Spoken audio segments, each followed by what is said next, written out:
Muy buenas noches, amados amigos y hermanos presentes. Es para mí un privilegio muy grande estar con ustedes en esta noche y tener así la oportunidad de saludarlos y pedirle a Dios sus bendiciones sobre cada uno de ustedes.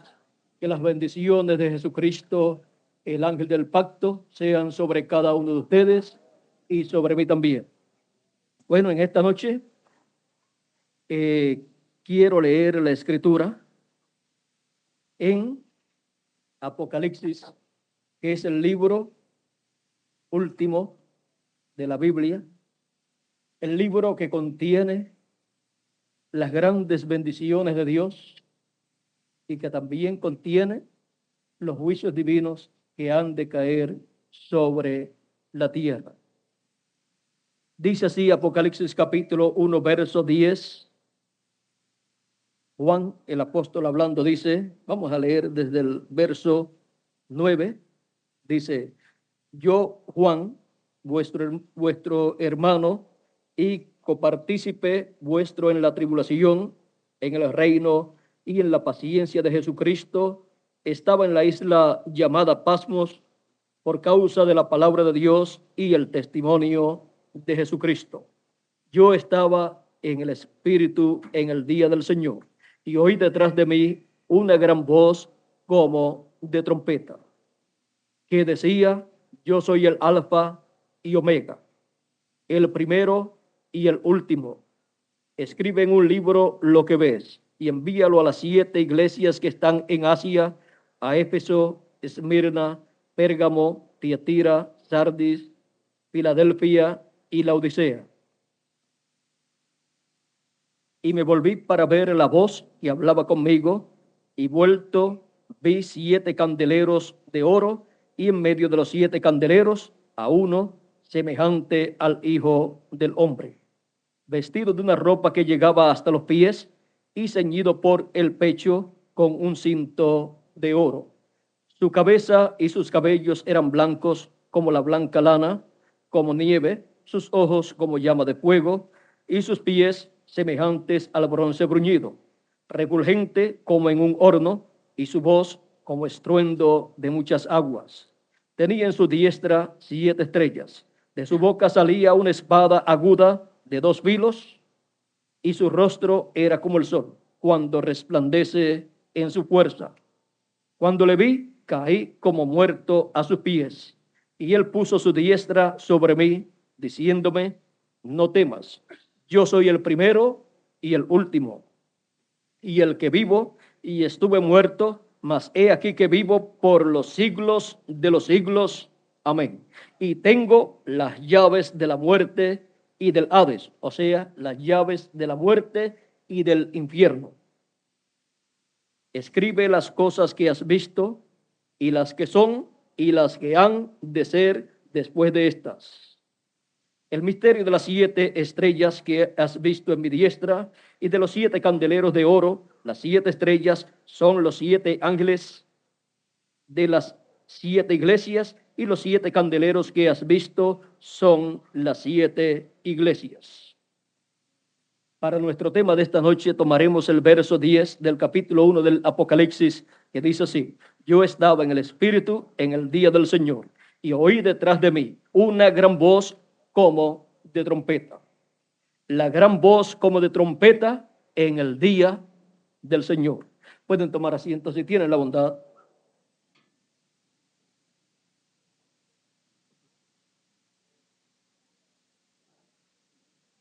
Juan, el apóstol, fue transportado al día del Señor para recibir esta revelación divina. Juan, el apóstol, fue uno de los discípulos de Jesús, al cual el mismo Jesús hizo la promesa: yo quiero que él quede hasta que yo venga.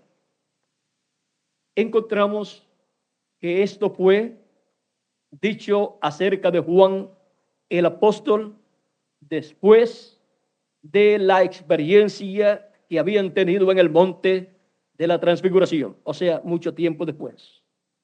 Ahora, allí en el monte de la transfiguración, Pedro, Jacobo y Juan vieron la venida del Hijo del Hombre en su reino. O sea, vieron la segunda venida de Cristo en visión. Pero ahora, Juan el apóstol recibe más adelante la promesa de no ver muerte hasta ver la venida de Cristo. Y encontramos que Juan el apóstol murió cuando le cumplió Dios esa promesa al apóstol San Juan. Aquí en el libro del Apocalipsis, él recibió el cumplimiento de esa promesa. Pues en la revelación apocalíptica que Juan tuvo, él vio la venida de Cristo. Por eso es tan importante el libro del Apocalipsis. El libro del Apocalipsis es tan y tan importante que sin ese libro la Biblia no está completa. Es un libro simbólico en donde las profecías de las cosas que han de suceder a través de la historia de la iglesia del Señor Jesucristo hasta el fin están aquí en estos símbolos apocalípticos. Por eso son tan importantes estos símbolos del libro del Apocalipsis. Ahora, aquí hemos visto que Juan estaba en el Espíritu en el día del Señor. O sea, no estaba en carne, sino en espíritu. Los profetas encontramos a través de la Biblia que han sido transportados al futuro y han visto cientos y miles de años por adelantado cosas que han de suceder. Pero también han sido transportados al pasado y han visto cosas que sucedieron en el pasado y ellos han tenido ese privilegio de ver esas cosas y luego decir la verdad acerca de esas cosas que sucedieron cientos o miles de años después. Por ejemplo, tenemos a nuestro Señor Jesucristo, del cual la Escritura dice que Él no le hablaba a las personas sino por parábolas. Ahora, ¿por qué hacía Jesús esto? Él hacía esto para que así se cumpliera la Escritura que decía que abriría en parábolas su boca y revelaría cosas ocultas desde la fundación. Ahora, miren ustedes una cosa muy importante aquí. Los discípulos le preguntan a Jesús en el capítulo 13 de San Mateo, verso 10 en adelante, luego de él dar la parábola del sembrador, preguntan los discípulos o dicen, entonces acercándose los discípulos le dijeron, ¿por qué les hablas por parábolas? Él respondiendo les dijo, porque a vosotros es dado saber los misterios del reino de los cielos, mas a ellos no les es dado. Aquí podemos ver una cosa muy importante, y es que a unos les es concedido entender los misterios del reino de los cielos y a otros no es concedido. Y no podemos ponernos a pelear con Dios. Al que le es concedido conocer los misterios de Dios, dele gracias a Dios. Al que no le es concedido, nunca entenderá lo que Dios está llevando a cabo en el tiempo en que la persona está viviendo. Y eso es asunto de Dios. Eso está en la soberanía de Dios. Nadie le puede aconsejar a Dios o decirle, tú estás haciendo mal, porque debe de darle la revelación a todo el mundo. Dios es el que determina a quién le da la revelación y a quién no.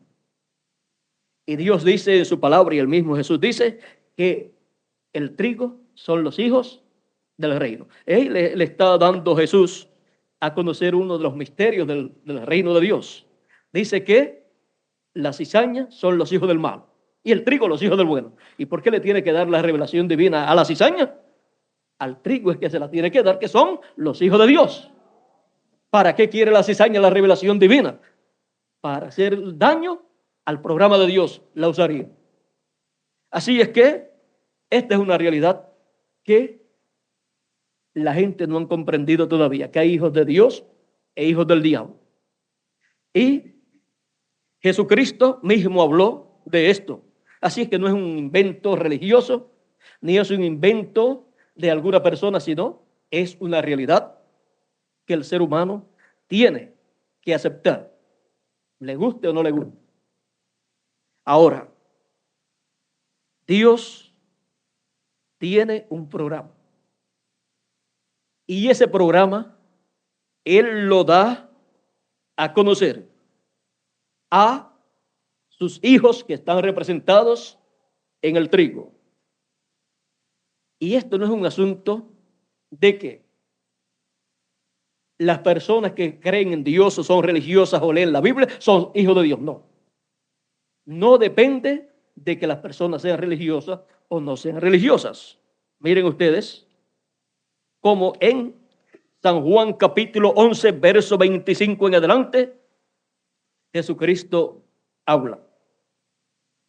O sea, San Mateo capítulo 11, verso 25 en adelante dice: en aquel tiempo, respondiendo Jesús, dijo: te alabo, Padre, Señor del cielo y de la tierra, porque escondiste estas cosas de los sabios y de los entendidos, y las revelaste a los niños. Sí, Padre, porque así te agradó. Todas las cosas me fueron entregadas por mi Padre, y nadie conoce al Hijo sino el Padre, ni al Padre conoce a alguno sino el Hijo, y aquel a quien el Hijo lo quiera revelar. Ven que no es asunto de que la persona haya leído mucho la Biblia o haya orado mucho, sino la revelación divina viene a aquel a quien Él la quiera dar. Ahora, ¿está escondida? Sí. ¿De quiénes?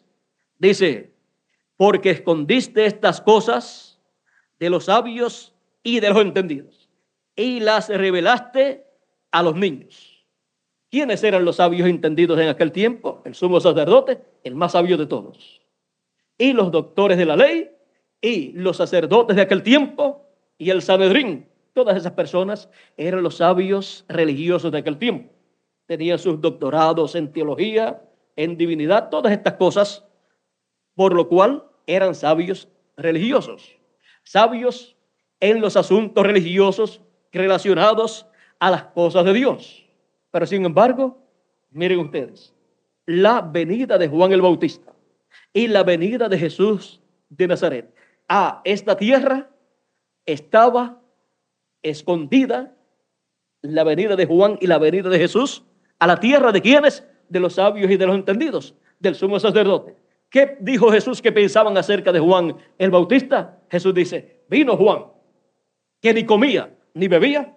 No quiere decir que no comía ni bebía, literalmente. O sea, que no comía y bebía, sino que no comía y bebía como los demás seres humanos. Porque Juan el Bautista, dice la Escritura, que su comida era langostas, y no de la playa, que salen carísimas, sino langostas de estas que se comen en la vegetación, y miel silvestre, y agua, pues, donde conseguía. Esa era la dieta de Juan el Bautista.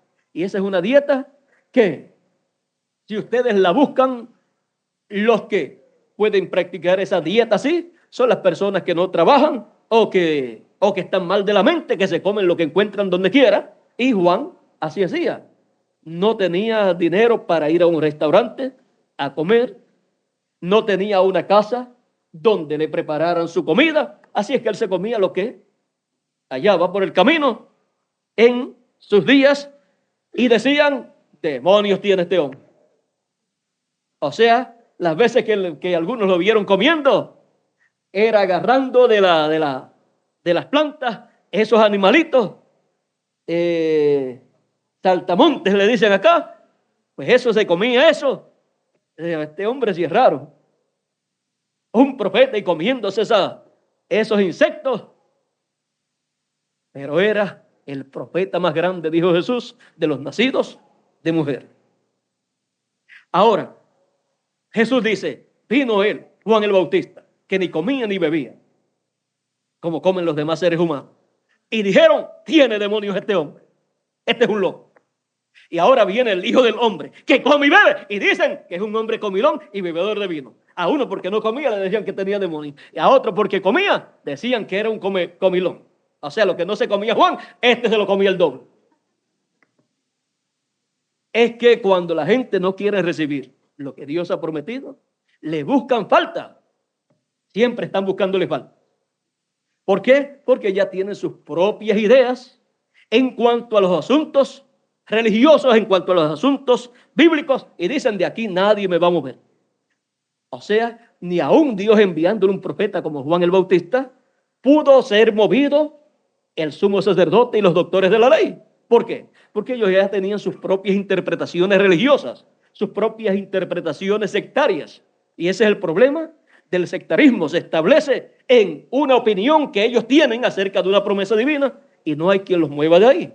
Entonces eso era lo que sucedía con la religión hebrea, con el judaísmo.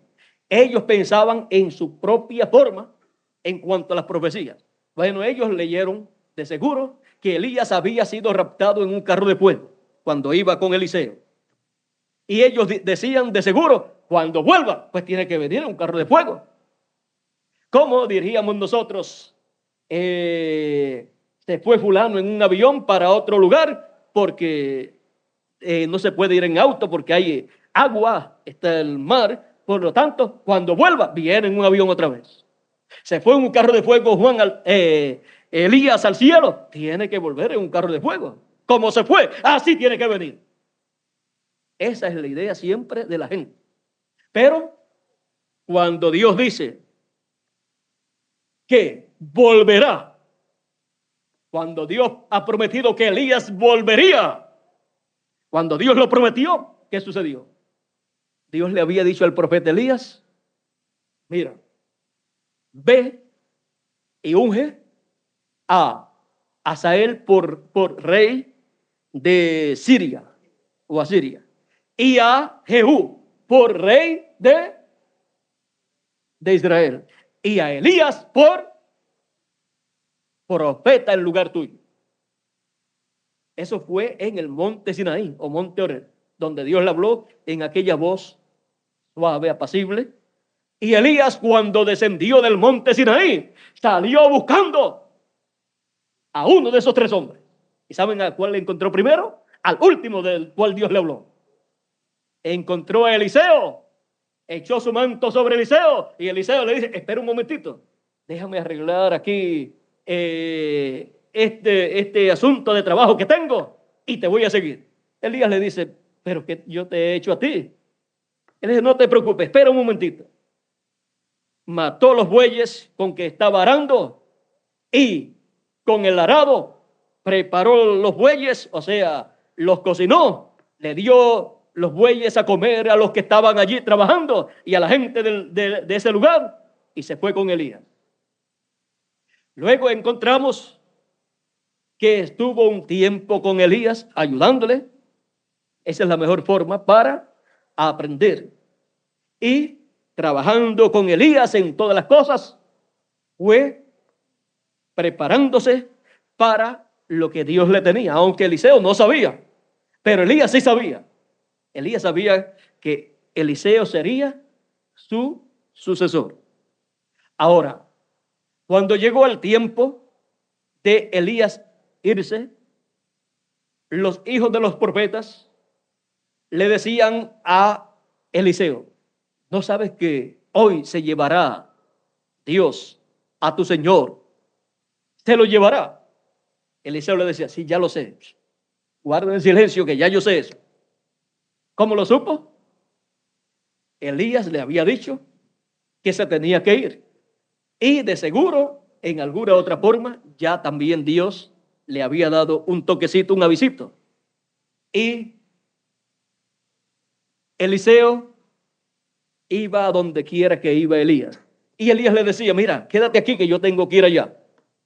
Eliseo le dijo, yo no te voy a dejar. Donde quiera que tú vayas, yo voy a ir contigo. Y ya en la última parte, Dios dirige a Elías a pasar el Jordán.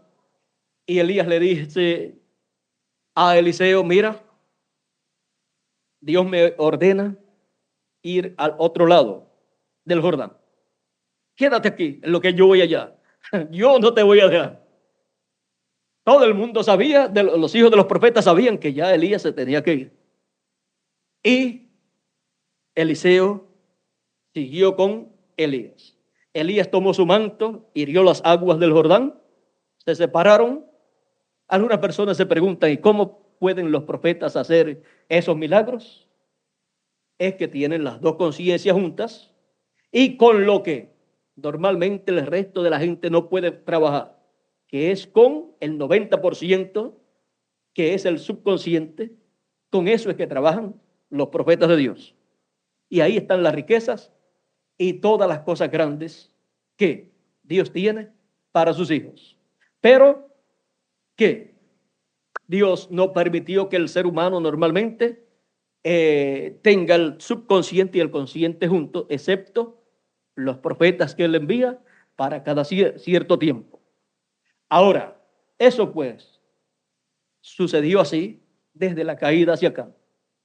Ahora, Elías separó el Jordán y pasaron en seco al otro lado y luego cerró nuevamente las aguas y le dice a Eliseo, mira, yo tengo que irme. Y Elías llevaba un tiempo con Eliseo y trabajando con él, sirviéndole. Y Elías para Eliseo era su padre espiritual.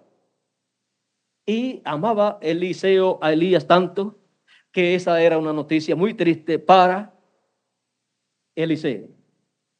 Y es como cuando un hijo sabe que su padre va a partir, desea estar a su lado. Ahora, Eliseo le dice, o Elías le dice a Eliseo, mira, tengo que irme, voy a partir. Dios me va a llevar. Pide lo que tú desees. Eliseo le dice que una doble porción del Espíritu que está en ti venga sobre mí. Elías le dice, cosa difícil tú has pedido. Pero de seguro se puso muy contento en ver que su hijo espiritual en lo que estaba interesado era en las cosas de Dios. Y era en continuar el ministerio que estaba en Elías. Y el deseo de Eliseo era conforme al programa divino. Elías le dice, cosa difícil tú has pedido. Pero recordó seguida que Dios le había dicho, Eliseo será profeta en lugar tuyo. Así es que si va a ser profeta en lugar tuyo, el mismo espíritu que estaba en Elías, que es el espíritu de Cristo, el espíritu de Dios, iba a venir a Eliseo. Elías le dice, tú has pedido una cosa difícil, porque eso es una cosa difícil. Una persona le puede decir a Dios, una persona bien consagrada, una persona buena y que trabaje en la obra de Dios, puede decirle a Dios, Señor, yo quiero ser un profeta. Eso no es cosa fácil. ¿Saben por qué? Porque eso no depende de la persona, sino de Dios. Y un profeta tiene que venir para una edad o para una dispensación. O sea, si Dios no tiene para ese tiempo una edad, no le va a decir, sí, tu deseo es bueno y te voy a conceder lo que tú pides. Es más, una persona puede ser tan buena y servidor de Dios que puede pedirle un ministerio de profeta. Y estar otra persona que no sea tan consagrada y Dios enviar a esa otra persona como profeta y no a ese que es bien consagrado. ¿Por qué? Porque la elección no es una elección por cosas buenas del ser humano. O sea, no es por méritos humanos, sino por elección divina. Y Dios es el que elige. Encontramos que cuando llega el tiempo para comenzar una edad o una dispensación divina, ahí es donde Dios envía un profeta, un mensajero. Y ese ya Él lo escogió desde antes de la fundación del mundo. Puede estar con muchísimos problemas, pero sin embargo, ese ser el profeta de Dios. Miren a Moisés.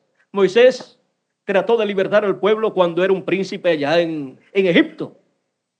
Y en una ocasión hubo un problema entre dos personas, un hebreo y un egipcio. Y Moisés pues se puso de parte del hebreo.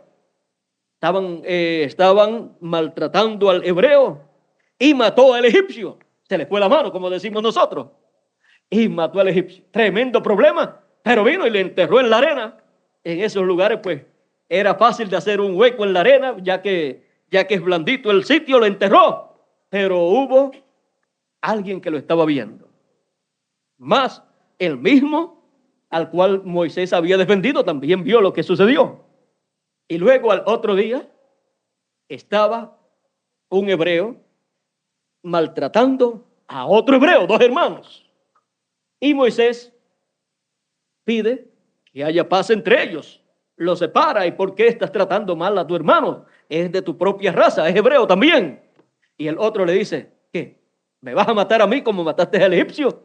Y empezó a anunciar lo que Moisés había hecho y llegó hasta oídos del faraón. Y matar a un egipcio era pena de muerte. Así es que el faraón quiso matar a Moisés y Moisés tuvo que salir huyendo. Se fue para Madián y allá estuvo viviendo como pastor de ovejas. Se casó por allá, vivía tranquilo allá, pero todavía seguía siendo el hombre escogido por Dios para la liberación del pueblo hebreo. Moisés se fue a los 40 años y luego vivió 40 años allá en Madián como pastor de ovejas. Y a los 40 años de estar viviendo allá, cuando ya Moisés tenía de edad 80 años, Dios lo llamó y lo envió a Egipto de nuevo. El mismo que habían rechazado ahora se lo envía de nuevo, más viejito y con un nuevo oficio. Primero era príncipe allá en el trono del faraón. Era un hombre muy importante y ahora se lo envía como pastor, como un hombre del campo, porque Dios no podía llevar a cabo la liberación del pueblo hebreo si no era a través de un hombre, de Moisés. Dios había hecho la promesa, pero siempre Dios necesita un ser humano a través del cual cumplir lo que Él prometió, a través del cual manifestarse.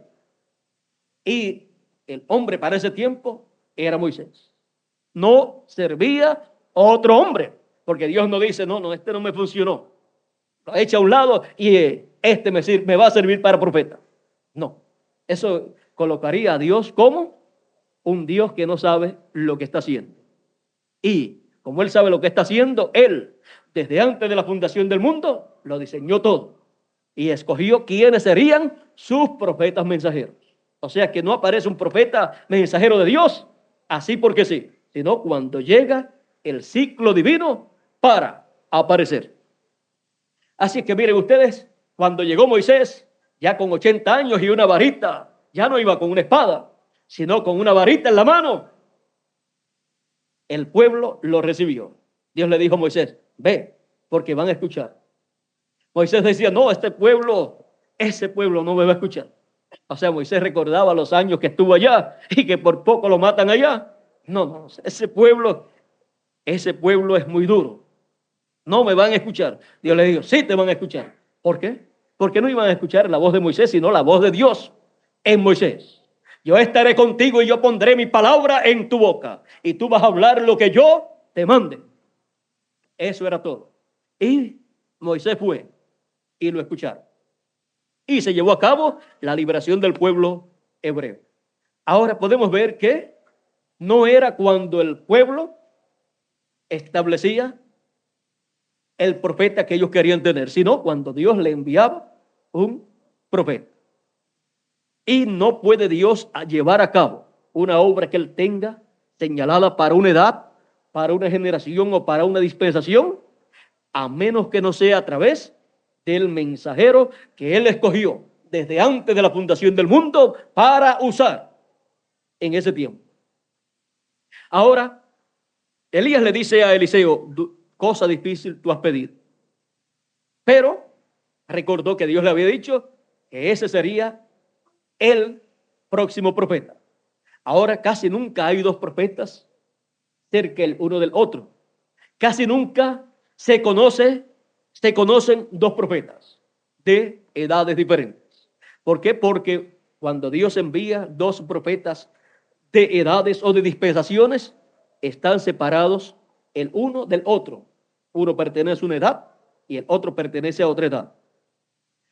Ahora, en esta ocasión estaban dos profetas, Elías, pero el otro, que era Eliseo, todavía no había comenzado su ministerio porque estaba Elías todavía. Y ahora encontramos que Elías le dice, tú has pedido una cosa difícil, pero si tú me ves cuando yo sea arrebatado, te será concedido. Y si no, no te será concedido. Pero como Eliseo era el hombre escogido para ser el próximo profeta, lo vio irse. No se descuidó. Cuando lo vio irse en un carro de fuego o platillo volador, como hoy en día le llamamos, encontramos que comenzó a llorar porque se iba su padre espiritual. Se cayó el manto de Elías y Eliseo lo tomó. Y ya cuando ve que no regresa, ya vio que se desapareció, llorando y muy triste, regresó, pero con el manto de Elías. Hirió las aguas y se abrieron. Los hijos de los profetas que estaban mirando de lejos todo, dijeron, el espíritu de Elías ha reposado sobre Eliseo. Vieron que el espíritu ministerial de Elías había venido sobre otro hombre y en una doble porción. Ese fue el segundo Elías. El mismo espíritu ministerial de Elías en otro hombre. El espíritu ministerial de Elías es el espíritu de Cristo. Por eso la escritura dice, y el espíritu de Cristo que estaba en los profetas, el espíritu de Cristo que profetizaba, era el espíritu de Cristo en los profetas de Dios. Ahora, encontramos que Eliseo fue el segundo Elías, o sea, el segundo hombre con el espíritu y virtud de Elías, y en una doble porción. Luego, cuando apareció Juan el Bautista en la escena, encontramos que el arcángel Gabriel le dijo a Zacarías el sacerdote, que vino a ser el padre de Juan el Bautista, le dijo que tendría un hijo. Y le dijo que ese hijo sería profeta del Altísimo. Y le dijo que ese hijo vendría con el espíritu y virtud de Elías. Eso lo dice San Lucas capítulo 1, verso 17. Ahora, cuando el sacerdote Zacarías, el cual había orado por muchos años por tener un hijo, pues su esposa Elizabeth era estéril y ya estaban ancianos, pero continuaba orando a Dios. Y miren lo que dice el arcángel Gabriel. Vamos a ver aquí, en San Lucas, nos dice así. En San Lucas capítulo 1, verso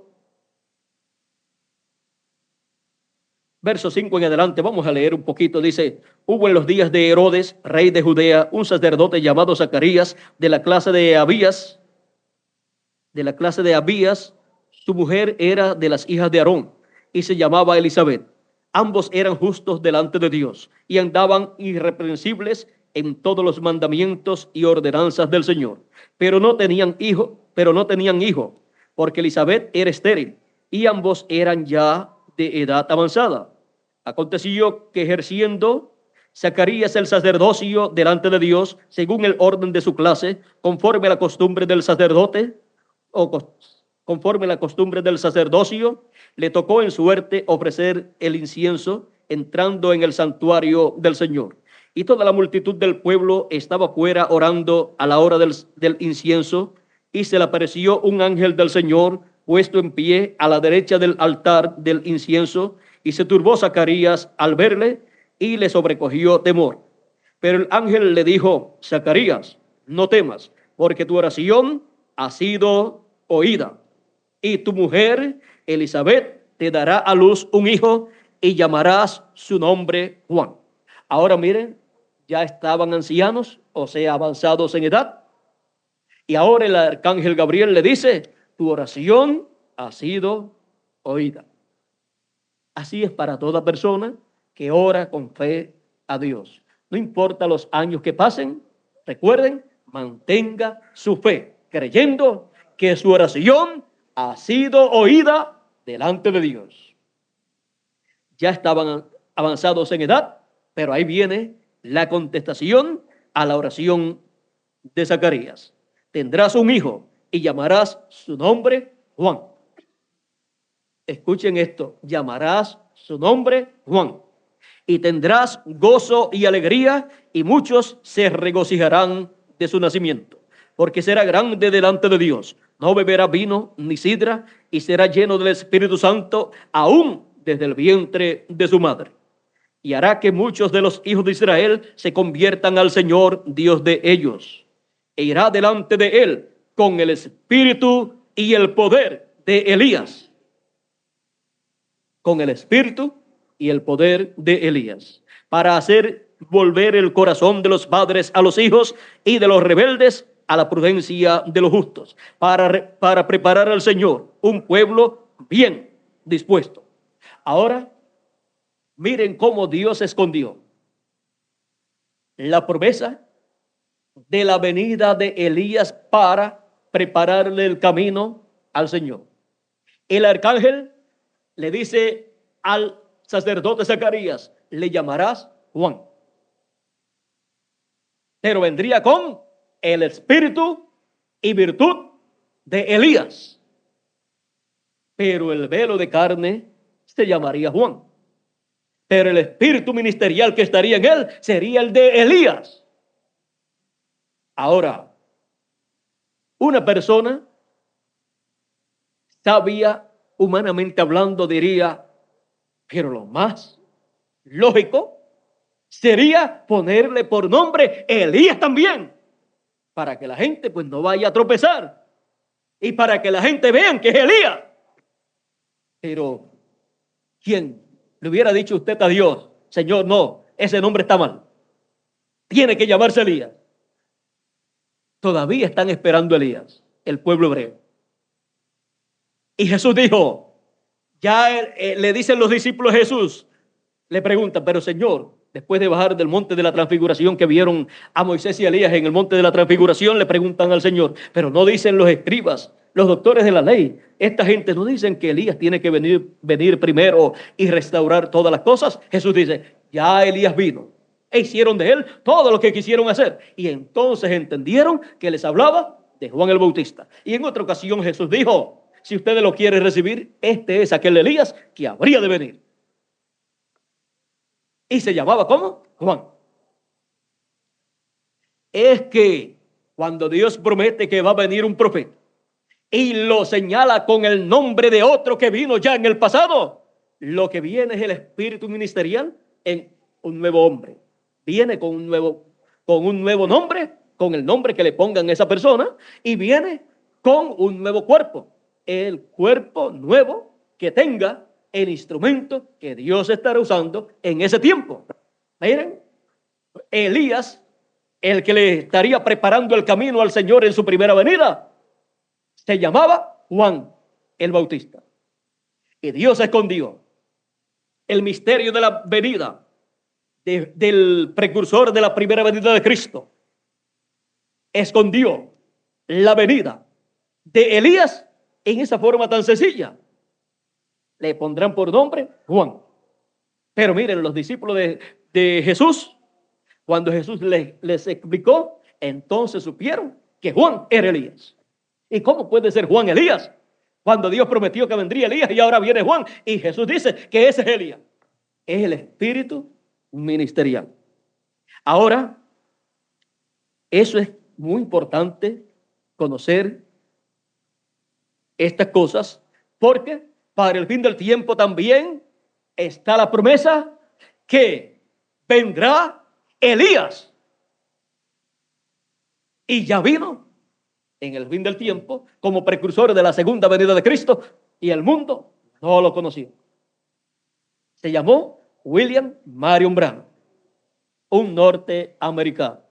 Ahora, el sumo sacerdote allá no supo que Juan el Bautista era Elías.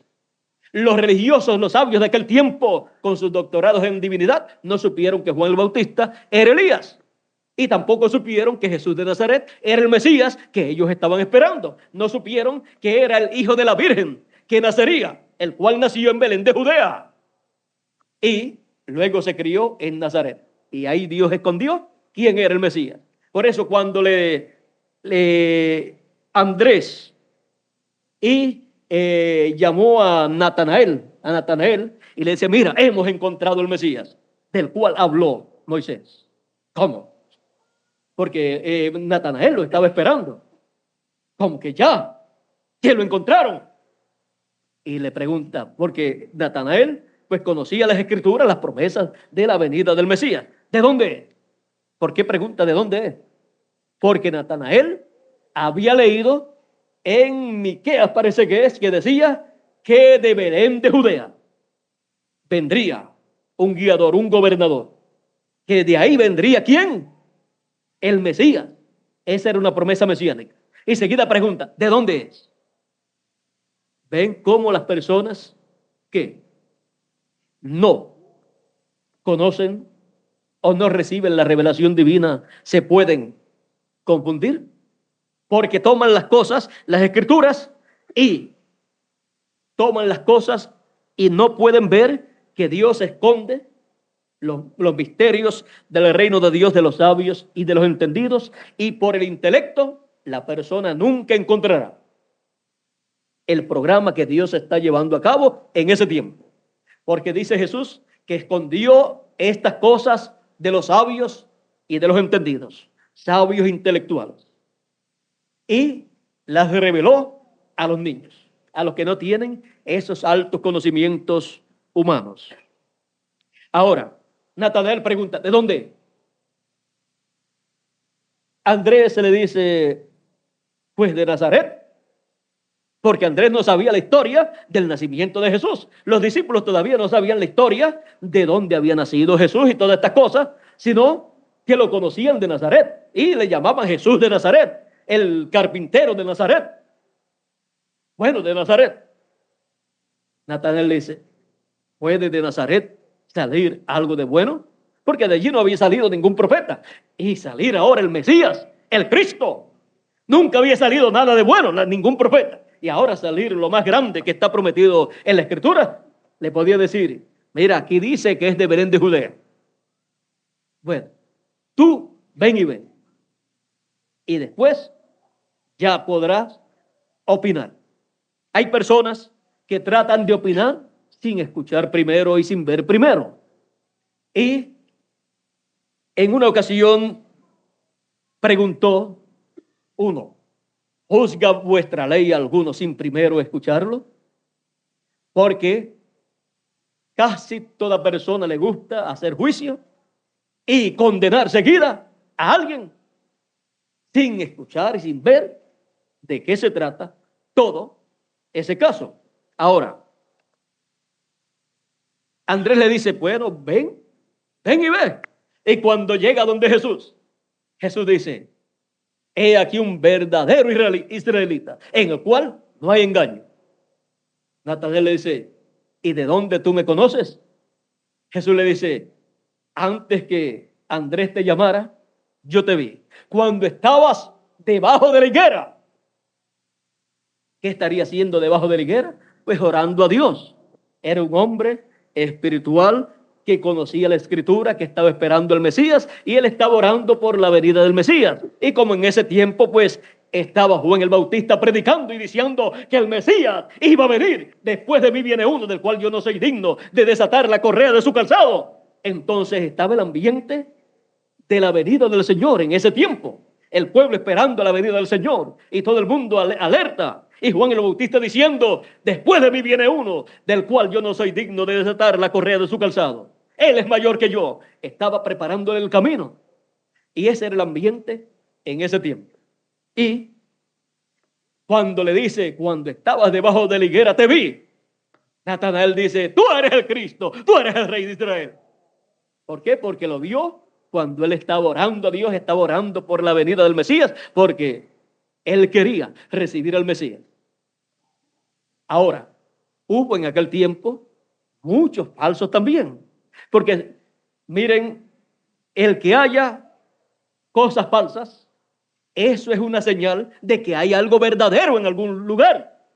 Ahora, si ustedes le dicen: yo le voy a dar un billete, un dólar, una moneda americana, vamos a decir, un billete de 33 dólares. El que no sabe, está bien, dámelo.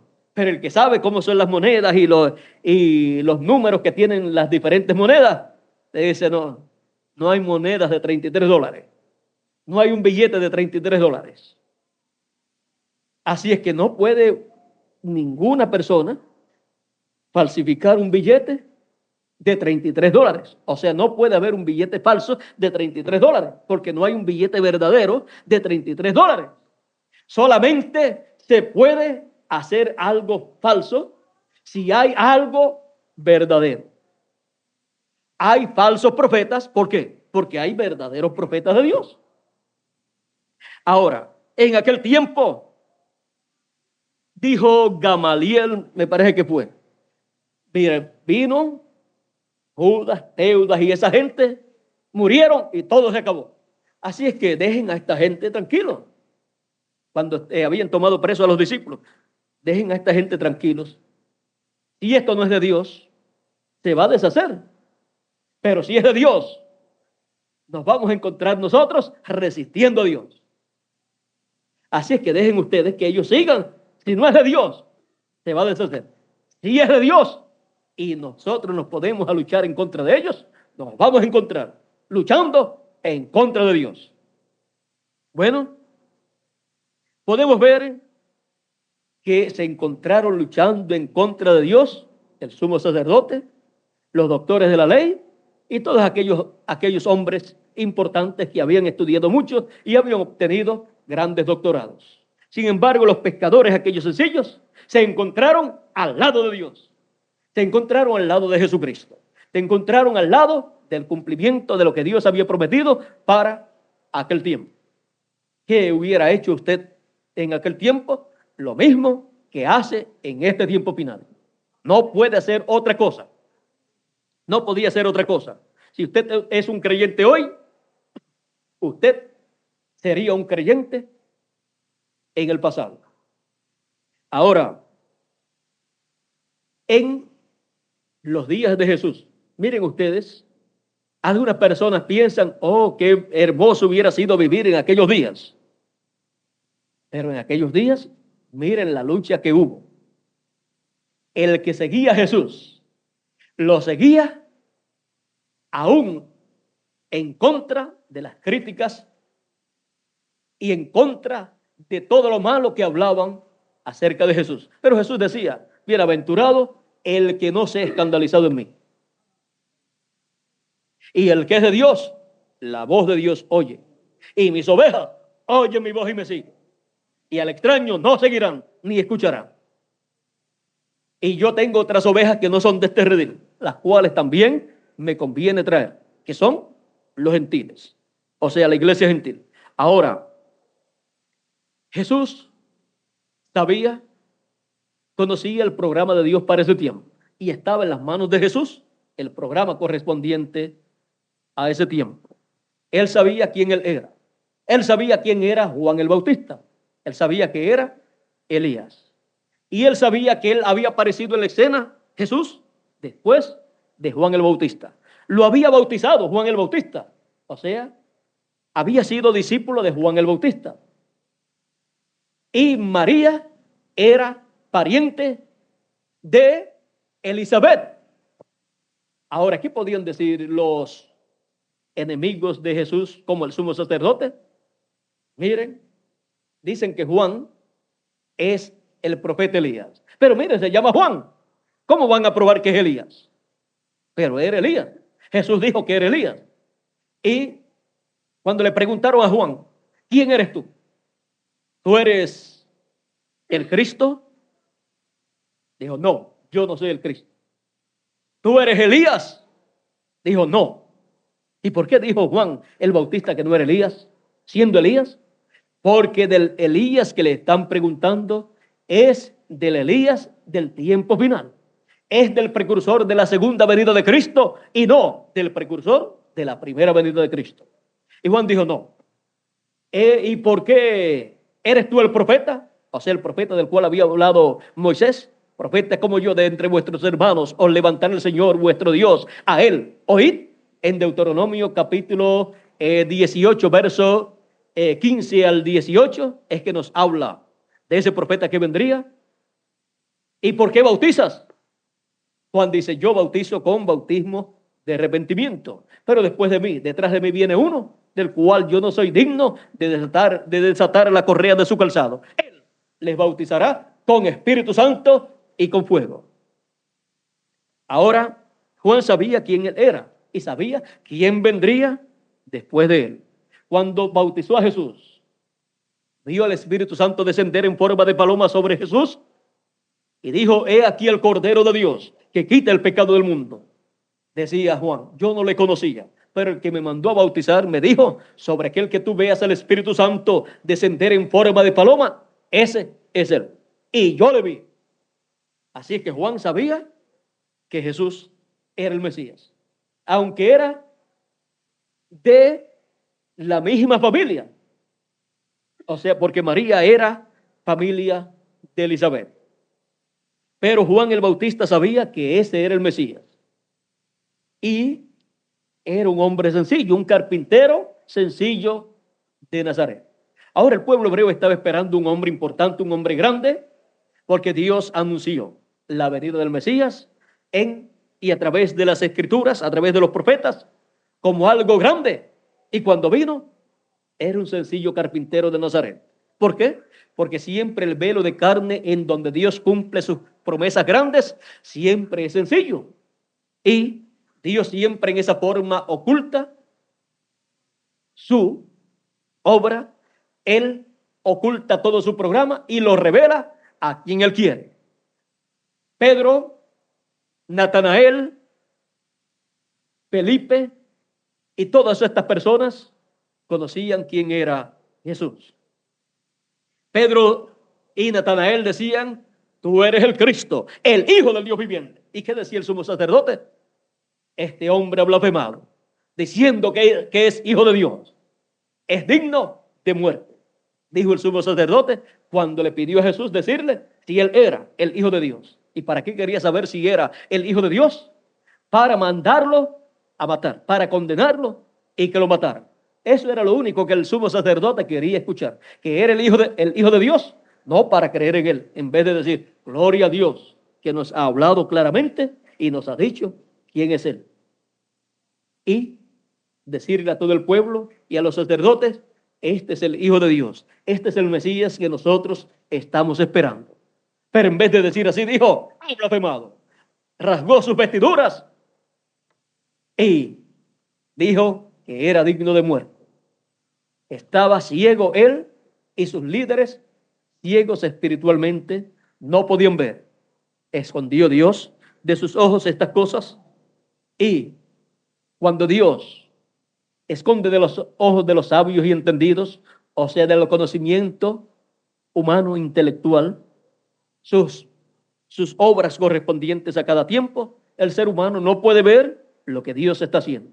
Sin embargo, puede venir una persona sencilla y a esa Dios abrirle su programa, abrirle las Escrituras y esa persona decir la verdad y creer lo que Dios está llevando a cabo en ese tiempo, como hizo Pedro, como hizo Natanael, e hicieron muchos de ellos, diciendo, tú eres el Cristo, el Hijo del Dios viviente. Y nosotros sabemos y conocemos quién tú eres, el Hijo del Dios viviente, y tú tienes palabras de vida eterna.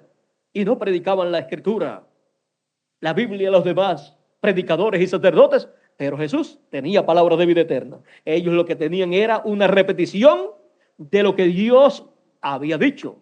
Pero el mensaje que tenía vida era el mensaje de Jesús. Ahora, hablando acerca de la voz de Jesucristo, encontramos que Él dijo: mis ovejas oyen mi voz y me siguen. Ahora, en Apocalipsis capítulo 1, verso 10 nos dice: yo estaba en el Espíritu en el día del Señor. O sea que Juan, el apóstol, fue transportado al fin del tiempo. Y oí detrás de mí una gran voz como de trompeta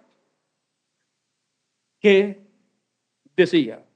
Ahora, vean que en el día del Señor, Juan escuchó una gran voz como de trompeta que decía: yo soy el alfa y el omega, el primero y el último. ¿Y quién es ese? Nuestro Señor Jesucristo. Es la voz de nuestro Señor Jesucristo. Para el fin del tiempo, para el día del Señor, la voz de Jesucristo es la voz de gran voz de trompeta. Está señalada aquí como una gran voz como de trompeta. Esa voz que Juan el apóstol escuchó es la que escucharán todos los hijos de Dios. Todos los que son de Dios escucharán su voz. Ahora, tiene que estar esta promesa en otros lugares, porque tiene que concordar con toda la Escritura. Vamos a ver aquí, San Juan capítulo 5, verso 25, dice Jesús: de cierto os digo, viene la hora, y ahora es, cuando los muertos oirán la voz del Hijo de Dios, y los que oyeren vivirán. Aquí sigue diciendo Jesús: porque como el Padre tiene vida en sí mismo, así también ha dado al Hijo el tener vida en sí mismo. Y también le dio autoridad de hacer juicio por cuanto es el Hijo del Hombre. No os maravilléis de esto, porque vendrá la hora cuando todos los que están en los sepulcros oirán su voz, y los que hicieron lo bueno saldrán a resurrección de vida, mas los que hicieron lo malo a resurrección de condenación. Ahora aquí tenemos la promesa que los muertos oirán su voz, la voz del Hijo de Dios, para la resurrección. Ahora esta es la misma voz de Apocalipsis capítulo 1, verso 10. Esa gran voz como de trompeta. Encontramos que también el apóstol San Pablo, siendo un conocedor de este gran misterio del reino de Dios, nos dice en 1 Corintios capítulo 15, verso 49 en adelante, nos dice así: así como hemos traído la imagen del terrenal, traeremos también la imagen del celestial. O sea, así como hemos traído la imagen de Adán, traeremos la imagen de Jesucristo, porque seremos a imagen y semejanza de Jesucristo, y así seremos inmortales. Ahora, vamos a ver este misterio en la forma en que San Pablo lo presenta. Dice: pero esto digo, hermanos, que la carne y la sangre no pueden heredar el reino de Dios, ni la corrupción hereda la incorrupción. O sea que con estos cuerpos mortales no podemos seguir viviendo eternamente. Necesitamos otro cuerpo, y vamos a verlo aquí. Dice: he aquí os digo un misterio, es uno de los misterios de Dios. No todos dormiremos, o sea, no todos moriremos, pero todos seremos transformados. Una transformación viene para nuestros cuerpos. En un momento, en un abrir y cerrar de ojos, a la final, trompeta. Ahí tenemos la trompeta. A la final, trompeta. Si hay una trompeta final, ¿es por qué? Porque hubo otras trompetas anteriores. Y siendo que esa gran voz de trompeta que escuchó Juan en el día del Señor es la voz de Jesucristo, veamos cómo para el fin del tiempo esa gran voz de trompeta es la voz de Jesucristo dándonos su mensaje final.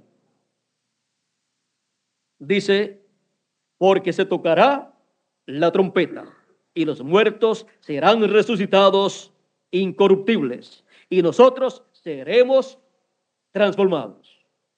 Ninguna persona podrá resucitar de los que partieron sin escuchar esa voz. La escuchan en el paraíso donde se encuentran. Y los que estamos vivos, ninguno podrá ser transformado sin escuchar esa voz como de trompeta, que es la voz de Cristo, que es el mensaje de Jesucristo para el fin del tiempo. Sigue diciendo, porque es necesario que esto corruptible se vista de incorrupción. O sea, este cuerpo corruptible sea vestido de incorrupción. Y esto mortal sea vestido de inmortalidad. Vamos a ser vestidos de inmortalidad. Y cuando esto corruptible se haya vestido de incorrupción y esto mortal se haya vestido de inmortalidad, entonces se cumplirá la palabra que está escrita, sorbida es la muerte en victoria. Y entonces ya no habrá muerte para los que han de ser transformados. Continuaremos viviendo por toda la eternidad. Seremos a imagen y semejanza de nuestro Señor Jesucristo. Y así como Él se fue raptado 40 días después de haber resucitado, también nosotros, después que seamos transformados y los muertos en Cristo hayan resucitado, luego de estar aquí 30 o 40 días, nos iremos también como se fue Jesús. Y después de ser raptados o trasladados a otra dimensión donde estará Jesucristo para repartir los galardones por todo lo que cada uno ha trabajado en su reino, en su obra, mientras está ocurriendo eso en otra dimensión, en donde todos los escogidos de Dios estarán, los que han de resucitar y nosotros los que vamos a ser transformados, mientras está ocurriendo eso en otra dimensión, en donde la cena del Cordero se estará llevando a cabo, en esta tierra se estará pasando por la gran tribulación que durará 3 años y medio, en donde los juicios divinos estarán cayendo y estará la tierra siendo azotada por todas estas plagas apocalípticas. Pero no vamos a tener miedo a esas plagas, a esos juicios divinos, porque estamos escuchando la voz de nuestro Señor Jesucristo en este tiempo final.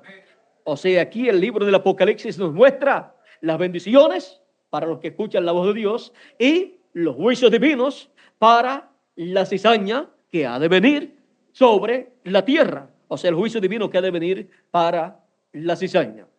Ahora, para los escogidos, para el trigo, dice que escucharán la trompeta final o gran voz de trompeta. Y vimos que cuando la Escritura nos habla de una trompeta, esa es la voz de Dios, la voz de Cristo. Ahora, siendo que esa es la voz de Cristo, esa trompeta final o gran voz de trompeta que antecede a la resurrección y a la transformación de nuestros cuerpos, todos desean escuchar esa gran voz de trompeta. Esa trompeta hablándonos lo que Él tiene para decirle a los hijos de Dios, para prepararlos para la transformación de sus cuerpos. Esa voz de Cristo la encontramos nuevamente, esa trompeta, en Apocalipsis capítulo 4, verso 1. Y dice así: después de esto miré, y aquí una puerta abierta en el cielo. Siempre la puerta es Cristo. Él dijo: yo soy la puerta. El que por mí entrare será salvo y hallará pastos, y así por el estilo. Ahora, esa puerta es Cristo, y al ser abierta en el cielo, esa puerta es la segunda venida de Cristo, que es el séptimo sello abierto en el cielo. Y la primera voz que oí como de trompeta. Aquí tenemos la trompeta de nuevo, pero es una voz hablando conmigo. Dijo: sube acá y yo te mostraré las cosas que sucederán después de estas. Esta voz como de trompeta promete mostrarle a todos los que suban a donde está esa voz, mostrarle las cosas que sucederán después de las que ya sucedieron en las edades de la iglesia gentil que han pasado. Ahora todos desean escuchar esa voz. ¿Cómo podemos escuchar esa voz como de trompeta, que es la voz de Cristo en este tiempo final? A medida que ha ido pasando el tiempo, han ido transcurriendo las edades de la iglesia gentil, en donde Cristo en Espíritu Santo ha estado. Estuvo en la primera edad o primera etapa de la iglesia gentil, y ahí la voz de Cristo le habló al pueblo por medio de su primer ángel mensajero, San Pablo, en medio de la iglesia gentil. Luego, Cristo subió a una edad más arriba, Cristo en Espíritu Santo, y ahí envió otro mensajero y habló por medio de él. Y así fue subiendo de edad en edad, de edad en edad, y de mensajero en mensajero, y hablándole al pueblo. Y donde estaba Cristo en el mensajero de ese tiempo, él llamaba a la gente, subían a esa edad y ahí escuchaban la voz de Cristo y eran juntados en la edad que les correspondía. Luego, cuando han pasado las 7 etapas de la iglesia gentil, solamente queda la edad de la piedra angular, una edad celestial, una edad en donde Cristo habla con esa gran voz como de trompeta. Es la voz de Cristo por última vez. Es el mensaje final de Cristo. Es la trompeta final o gran voz de trompeta hablándole a su pueblo. Y le dice: sube acá. ¿A dónde? A la edad donde él está, a la edad de la piedra angular. Y yo te mostraré las cosas que sucederán después de estas. Y por cuanto Cristo en el Espíritu Santo ha estado siempre hablándole a su pueblo en cada edad a través del mensajero de cada edad, para la edad de la piedra angular, él tendrá un mensajero también. Él tendrá un velo de carne donde estará hablándole a su pueblo. Ahora, para cumplir esa promesa que él dio, sube acá y yo te mostraré las cosas que sucederán después de estas. Recordemos las palabras del profeta Amós en el capítulo 3, verso 7, que dice: porque no hará nada el Señor Jehová sin que antes de revele sus secretos a sus siervos los profetas. Y ahora aquí, para él dar a conocer las cosas que deben suceder pronto, las cosas que deben suceder después de aquellas que ya sucedieron en el pasado, miren lo que él hace. Y ahí es donde estará la voz del Señor Jesucristo como esa gran voz de trompeta o trompeta final, hablándole a su pueblo. Esta es la forma de escuchar la trompeta final o gran voz de trompeta. Esta es la forma de escuchar la voz de Cristo en el día del Señor. Apocalipsis capítulo 22, verso 6, dice así: y me dijo: estas palabras son fieles y verdaderas. Y el Señor, el Dios de los espíritus de los profetas, ¿quién es? ¿De quién ¿De quién son los espíritus de los profetas? De Dios. Son espíritus teofánicos de la sexta dimensión. Ha enviado su ángel. ¿Para qué? Para mostrar a sus siervos las cosas que deben suceder pronto. Esta es la forma que él usa para dar a conocer las cosas que él dijo que daría a conocer a los que subieran a donde él está. Él, en la edad de la piedra angular, estará en este mensajero, dándole a conocer a su iglesia las cosas que deben suceder pronto. No hay otra forma para conocer las cosas que deben suceder. No dice, y enviará a otros, sino ha enviado su ángel. Y luego en Apocalipsis capítulo 22, verso 6, verso 16, lo confirma. Dice, yo Jesús he enviado mi ángel para daros testimonio de estas cosas en las iglesias. Es el último profeta mensajero que viene enviado por Dios, por Jesucristo en el fin del tiempo, en el día del Señor, el cual viene con el doble ministerio de Moisés y de Elías. Es el ministerio de Elías por quinta vez y el ministerio de Moisés por segunda vez en este ángel mensajero, en este último profeta que Dios envía. Y siendo que el espíritu que estaba en Moisés es el espíritu de Cristo, y el espíritu que estaba en Elías, ese espíritu ministerial, es el espíritu de Cristo, es el espíritu de Jesucristo en su ángel mensajero en el fin del tiempo, dando testimonio de estas cosas en y a la iglesia del Señor Jesucristo. Por eso en Apocalipsis capítulo 7 también encontramos a ese ángel y dice así, verso 2 en adelante. Vi también a otro ángel que subía de donde sale el sol y tenía el sello del Dios vivo. ¿Cuál es el sello del Dios vivo? El Espíritu Santo. Este ángel viene con el Espíritu Santo en él. ¿Y quién es el Espíritu Santo? Es Jesucristo en espíritu. Es el ángel del pacto, el ángel de Jehová, que le apareció a Moisés y le apareció a diferentes profetas de Dios en el pasado.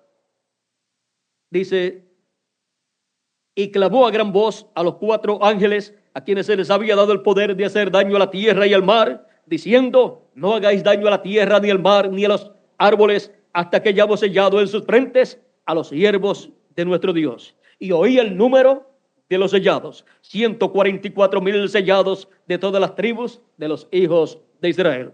12,000 de la tribu de Judá, 12,000 sellados. De la tribu de Rubén, 12,000 sellados. De la tribu de Gad, 12,000 sellados. Y así sigue enumerando cada tribu y 12,000 sellados de cada tribu.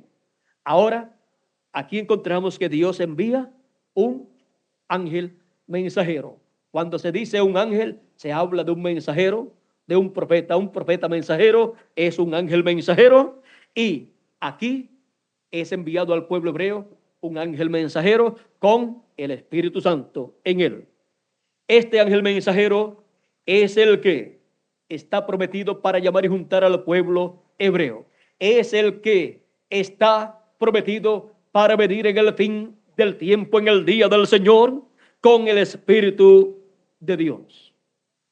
Por eso es que en Apocalipsis capítulo 14 aparecen ya sellados 144,000 hebreos. Dice capítulo 14, verso 1 de Apocalipsis, después miré y aquí en el monte de Sión, y aquí, vamos a ver, después miré y aquí el cordero estaba en pie sobre el monte de Sión, y con él 144,000 que tenían el nombre de él y el nombre de su padre escrito en la frente. ¿Y cómo fueron sellados? Por el ángel enviado con el sello del Dios vivo. Y son sellados en sus frentes y tenían el nombre de él y el nombre de su padre escrito, ¿dónde? En sus frentes, en la frente. Cuando se habla de la frente, se habla de la mente. O sea, tenían la revelación divina del nombre eterno de Dios y nombre nuevo del Señor Jesucristo. Y esa revelación divina la obtienen 144,000 hebreos del pueblo de Israel. Pero antes de eso, los escogidos de entre los gentiles reciben esa misma bendición, porque escuchan la trompeta final o gran voz de trompeta y son llamados y juntados y sellados también en sus frentes.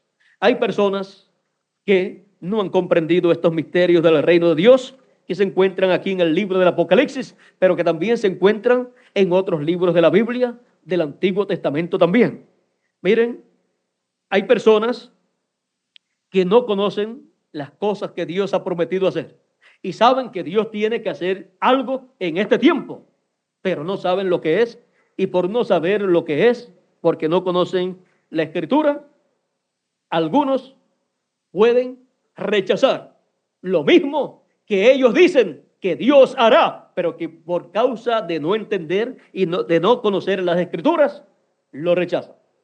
Porque algunos dicen, no, si fulano de tal, que ha estudiado mucho y es un doctor en estos asuntos religiosos, dice que sí, entonces yo lo acepto. Si dice que no, yo no lo acepto. Ajá, entonces si hubiera estado usted en el tiempo de Jesús, el sumo pontífice, el líder máximo de la religión hebrea, dijo que no, que Jesús no era el Mesías, sino que era un falso profeta, que había blasfemado. Y usted hubiera dicho, es verdad lo que dice el sumo sacerdote. Pero Pedro dijo, tú eres el Cristo, el Hijo del Dios viviente. No importa lo que el sumo sacerdote diga, porque no es asunto de lo que digan los grandes sabios religiosos, es lo que Dios diga y lo que Dios cumpla de acuerdo a lo que Él prometió. Eso es lo que Dios ha establecido. Moisés dijo, profeta de entre vuestros hermanos os levantará el Señor vuestro Dios. A Él oiré. ¿A quién dice? A Él, al profeta que Dios levanta para el tiempo señalado. ¿Cómo escucharemos la voz de Jesucristo como una gran voz de trompeta en el fin del tiempo? Yo, Jesús, he enviado mi ángel para dar testimonio de estas cosas en las iglesias. Y el Señor, el Dios de los espíritus de los profetas, ha enviado su ángel para manifestar a sus siervos las cosas que deben suceder pronto. Esa es la forma en que escucharemos en este tiempo final la voz de nuestro Señor Jesucristo como una gran voz de trompeta. No hay otra forma. Pueden decir lo que quieran decir. Pueden levantarse en contra de esta promesa divina cualquier persona. Pero Dios hará como Él ha prometido. ¿Y quién es el que se perjudica si se pone en contra de lo que Dios está cumpliendo? Pues la persona. ¿Quién se perjudicó allá en el tiempo de Jesús, cuando el sumo sacerdote dijo que Jesús era un falso profeta, que había blasfemado y que era digno de muerte? Pues se perjudicó el sumo sacerdote. Y el título y posición tan alta que tenía no le valió de nada para escapar de la responsabilidad que tiene delante de Dios por haber rechazado a Jesucristo. Ahora, miren, esto es muy importante, esto que les voy a leer, porque en el tiempo de Jesús, o en el tiempo de Jesús, estaban esperando a Elías. Y cuando vino Elías se llamaba Juan el Bautista. Y están esperando todavía a Elías. ¿Cómo se llamará cuando llegue a Israel? Se llamará del nombre que tenga el velo de carne. Donde esté ese espíritu ministerial de Elías. Y cuando venga Moisés, ¿cómo se llamará? Se llamará del nombre que tenga el velo de carne. Siempre tiene un nombre nuevo. Ese nombre nuevo es el nombre que tiene el velo de carne, donde se cumple esa promesa. Ahora, miren esta escritura tan importante aquí. Dice Apocalipsis capítulo 2, verso 12, al que venciere, yo le haré columna en el templo de mi Dios. Hacerlo columna en el templo de Dios es hacerlo una persona importante, porque una columna significa una persona importante. Y nunca más saldrá de allí. O sea, que no habrá elecciones para poner a otro en su lugar porque éste ya cumplió su tiempo. No, estar allí por toda la eternidad. Y escribiré sobre él el nombre de mi Dios y el nombre de la ciudad de mi Dios, la nueva Jerusalén, la cual desciende del cielo de mi Dios, y mi nombre nuevo. No todas las personas saben que Jesucristo tiene un nombre nuevo, pero él aquí lo dice. Jesucristo tiene un nombre nuevo. ¿Y cuál es ese nombre nuevo? Es el nombre eterno de Dios. El nombre que Moisés escuchó cuando Dios le dijo cuál era su nombre, el cual está escrito en 4 letras que el pueblo hebreo no ha podido pronunciar. Y luego a esas 4 letras le han colocado otras letras los teólogos para hacerlo en una forma que se pueda pronunciar. Pero eso no significa que esa es la pronunciación. Por ejemplo, el nombre que Dios le dio a Moisés allá, cuando Moisés le dijo, ¿cuál es tu nombre? Porque si me preguntan cuál es tu nombre, ¿qué nombre le voy a decir? Entonces Dios le dijo, le dio esas 4 letras, pero que en la traducción y en los escritos, no en el original, sino en los escritos que se han hecho, en las Biblias que se han hecho, le han puesto yo soy. Ahora el yo soy, ese nombre son 4 letras YHWH.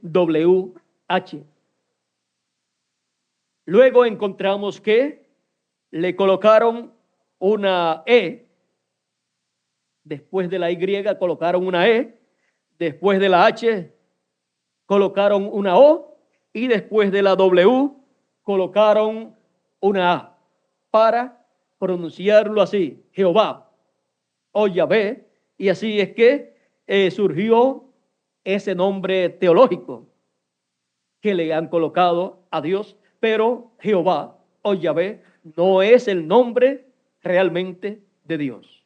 Ese es un nombre compuesto que le han añadido esas letrecitas para hacerlo que se pueda pronunciar. Pero son esas 4 letras YHWH. Ese es el nombre eterno de Dios. Su pronunciación, dicen algunos que han escrito acerca de asuntos religiosos, que Moisés conocía la pronunciación de ese nombre y que por eso podía hacer las cosas que él hacía, usando ese nombre eterno de Dios. Y dicen también que el profeta Elías lo conocía y por eso podía ordenar a que bajara así fuego del cielo, y bajaba y podía hacer aquellas cosas que él hacía. Y dicen también que los demás profetas, por ejemplo Josué, mandó a parar el sol y la luna. ¿Qué hombre puede hacer eso? Y se paró. Y el profeta Isaías también ordenó al sol, no solamente que se parara, sino que caminara hacia atrás.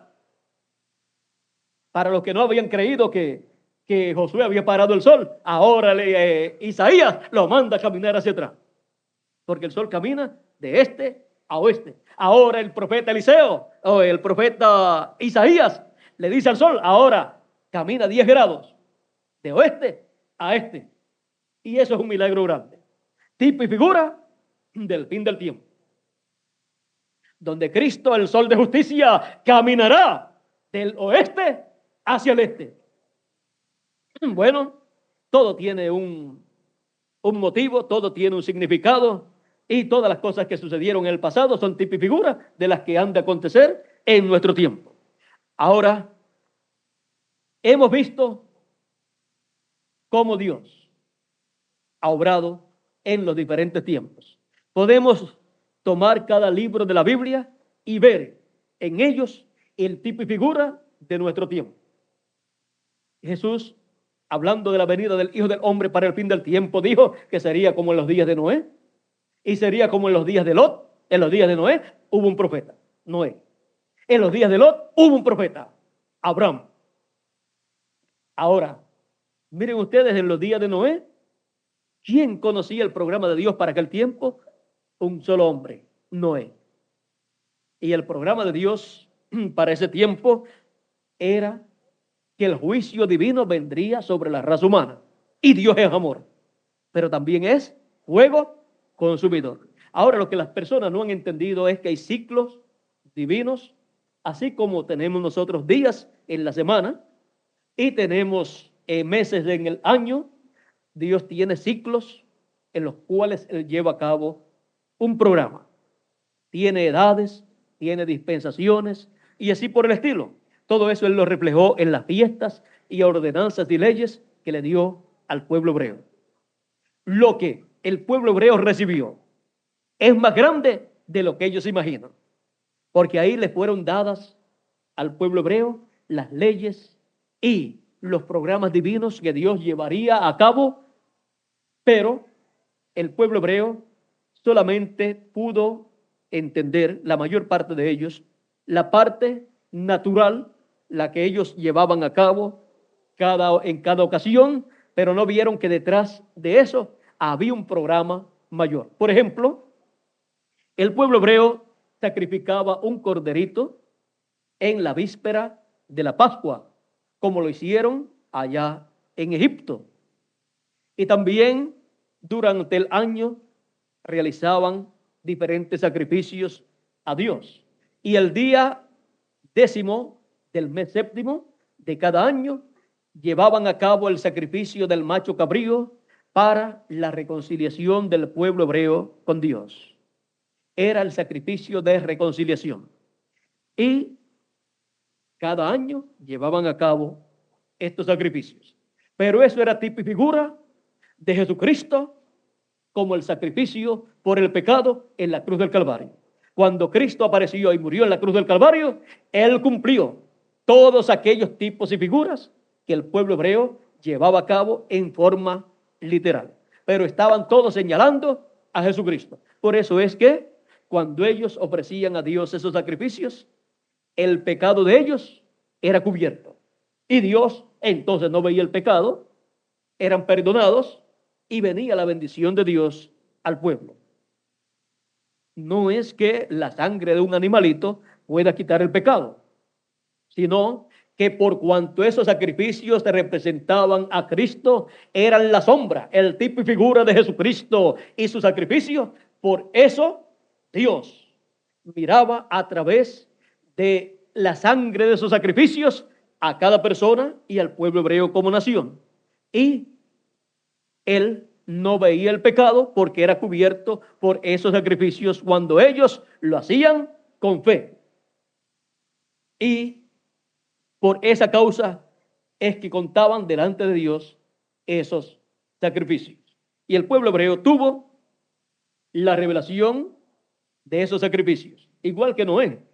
Pero miren ustedes, en el tiempo de Noé hubo personas muy religiosas, muchas religiones y líderes religiosos, pero solamente Noé conocía el programa de Dios y lo creía. E hizo conforme el programa de Dios, construyó el arca y se salvaron 8 personas, incluyendo a Noé.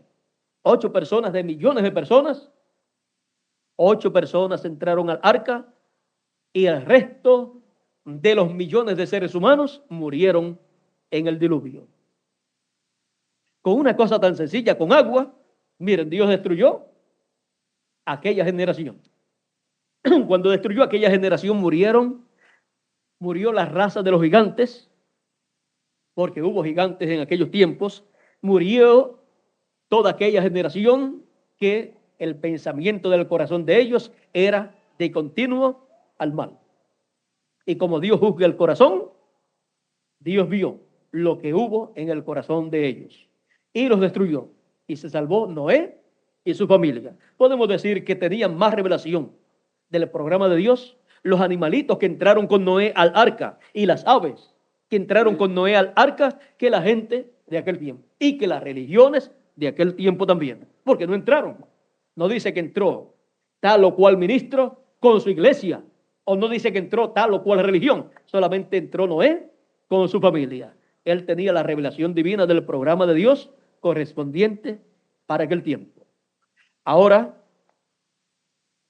Dios es amor, pero también es fuego consumidor.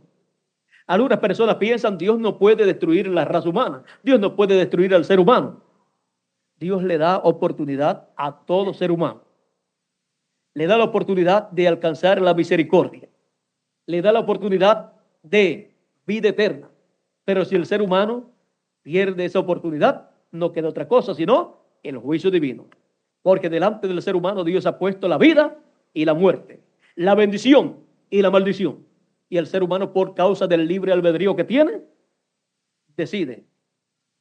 Cuando Dios lleva a cabo su programa para el tiempo en que vive, ahí la persona o entra al programa de Dios o lo rechaza.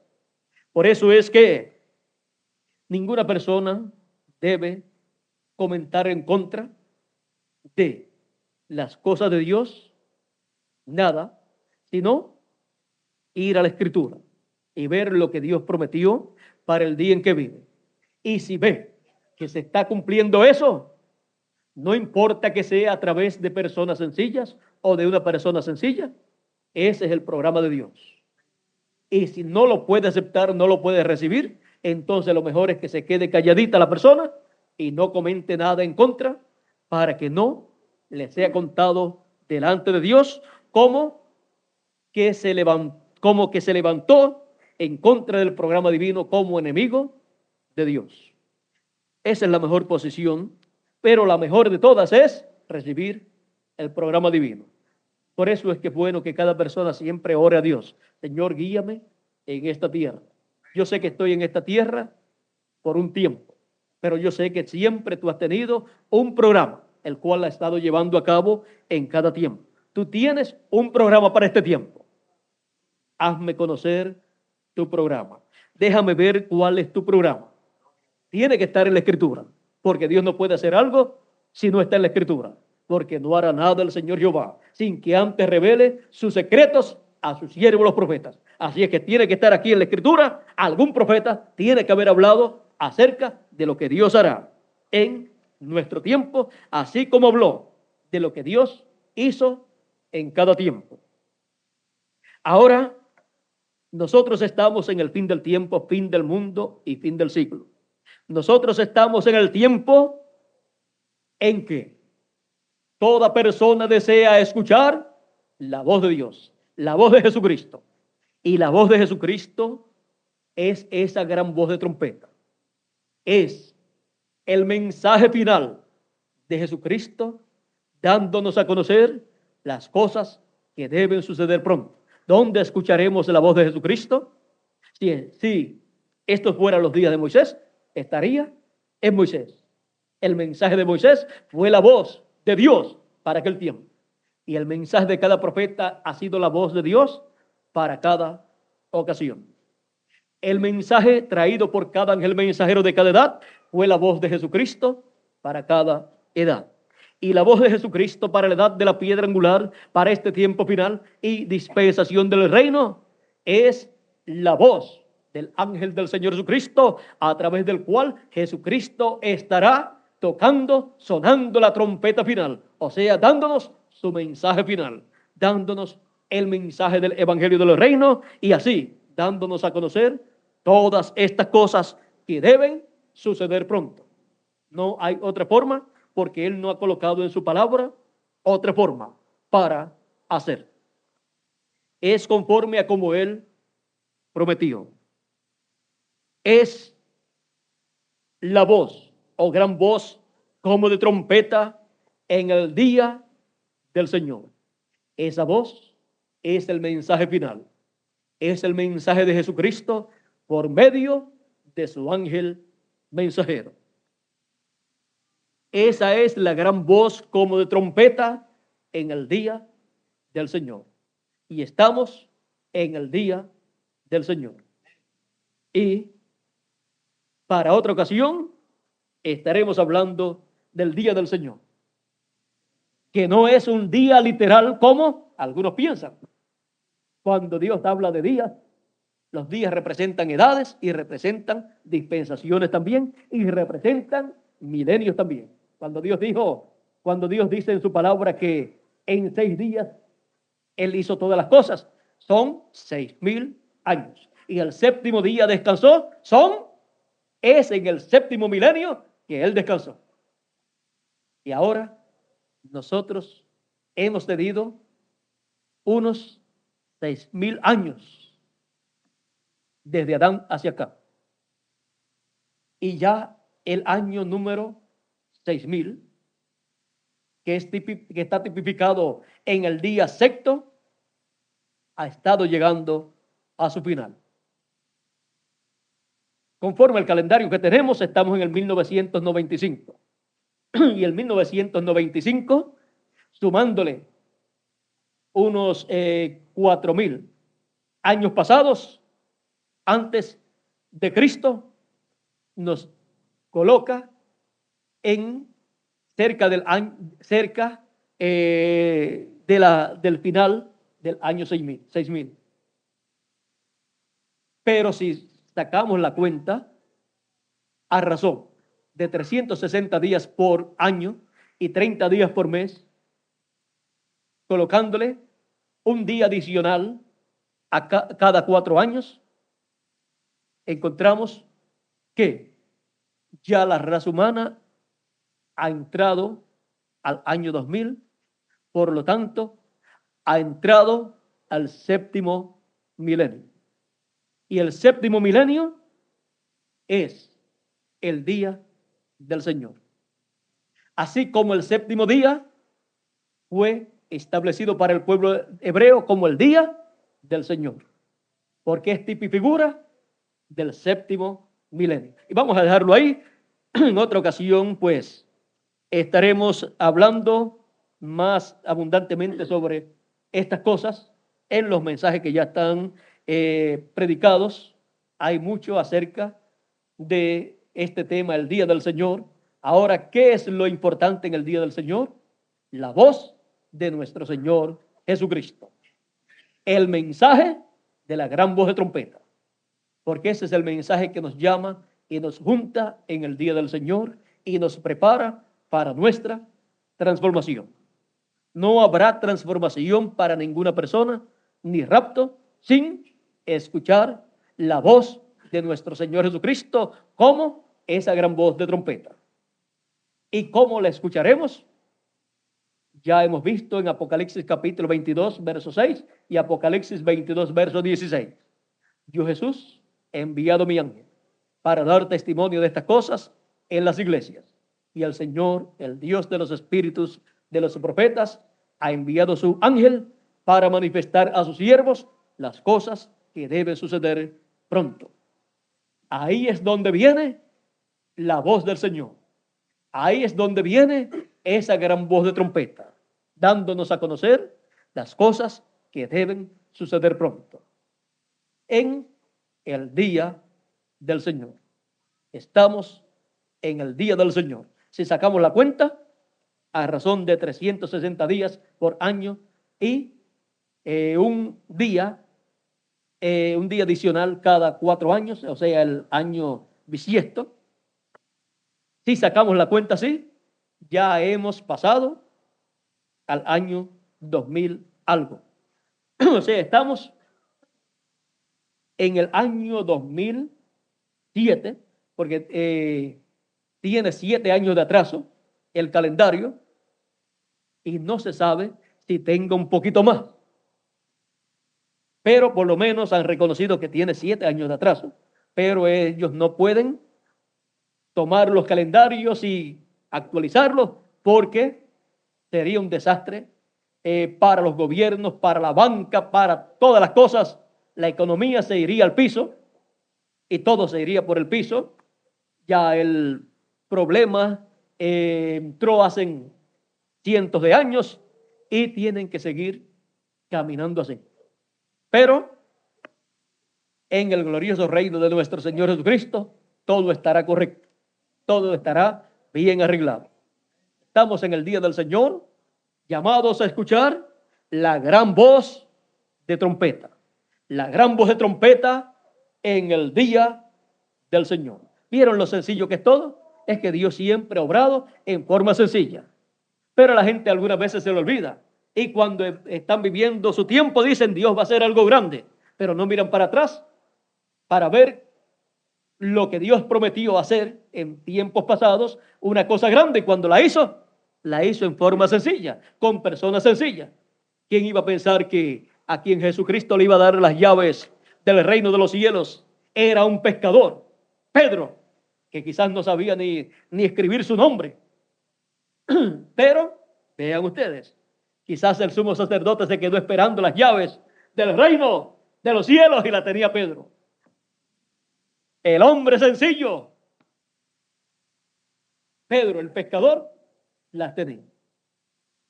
Bueno, vamos a dejar eso quietecito, porque si comenzamos a hablar de las llaves del reino de los cielos y cómo es que se usa y cómo las usó Pedro para abrir el reino de los cielos, entonces nos tomaría muchísimo tiempo. Pero mañana y pasado mañana todavía estaré con ustedes acá en Santa Cruz para continuar hablando con ustedes todas estas cosas del programa divino, para que así todos recibamos las bendiciones de Dios y veamos que todo el programa divino siempre ha sido sencillo. Es el ser humano el que lo ha complicado, y cuando lo ha complicado, entonces ya no se puede entender.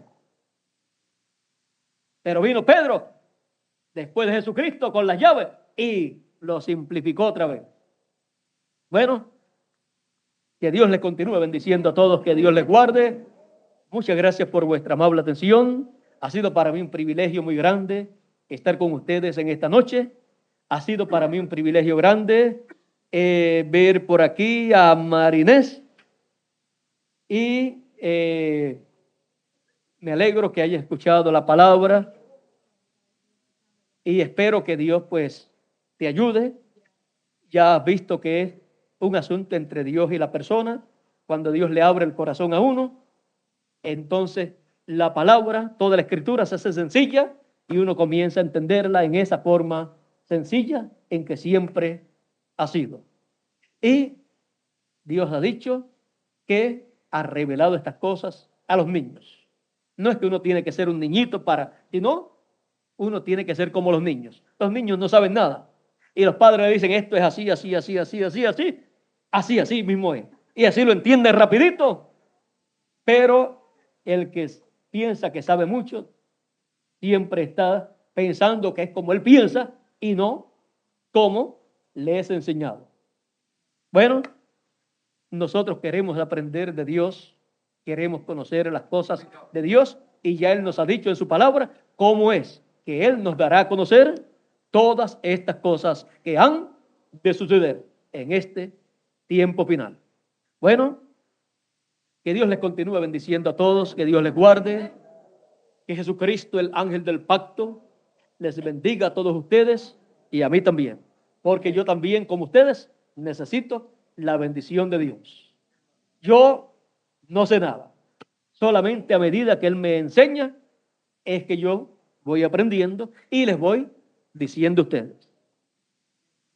Y yo necesito, como ustedes, que Él me enseñe a mí cada día, para así darle a conocer a todos ustedes lo que Él me da a conocer, y así estar listos para nuestra transformación.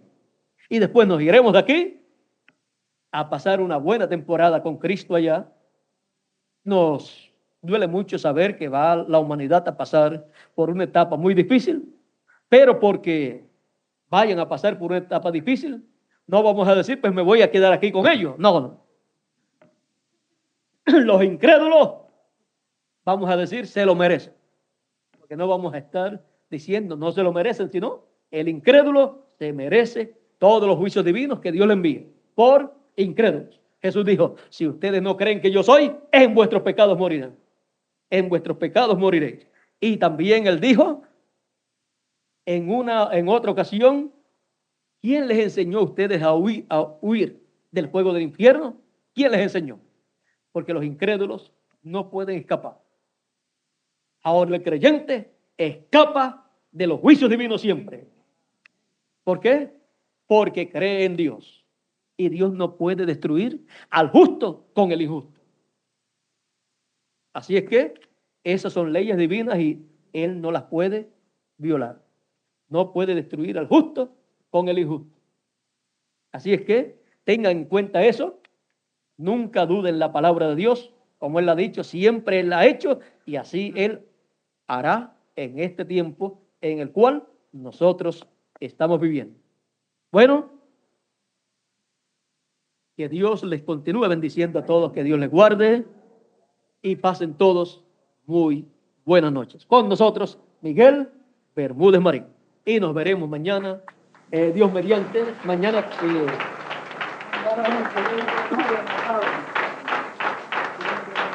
Y el domingo también en la mañana y en la tarde también. Ya estaremos transmitiendo a través del satélite Galaxy 7, Canal 11 y también a través del satélite Panansat. Así es que estaremos en ese día del domingo cubriendo toda la América Latina, el Caribe, Norteamérica, Canadá y otros lugares más a donde llega la señal del satélite Galaxy 7 y Panansat también. Bueno, esto ha sido una bendición que Dios nos ha dado. No estábamos buscándola, pero Él nos dio esa bendición y la agarramos para llevar la palabra. Bueno, lo que queremos es la bendición para todas las personas. No queremos que ninguno se pierda, no queremos que ninguno reciba el juicio de Dios, sino la bendición de Dios. Por eso llevamos el mensaje a todos los seres humanos y no nos ponemos a pelear y a luchar ni a discutir en religiones, sino esta es la palabra de Dios para nuestro tiempo. Recíbela, léela, escúchala y que te sea de mucha bendición. Bueno, que Dios les continúe bendiciendo a todos y les guarde. Con nosotros, Miguel Bermúdez Marín. Dios les bendiga.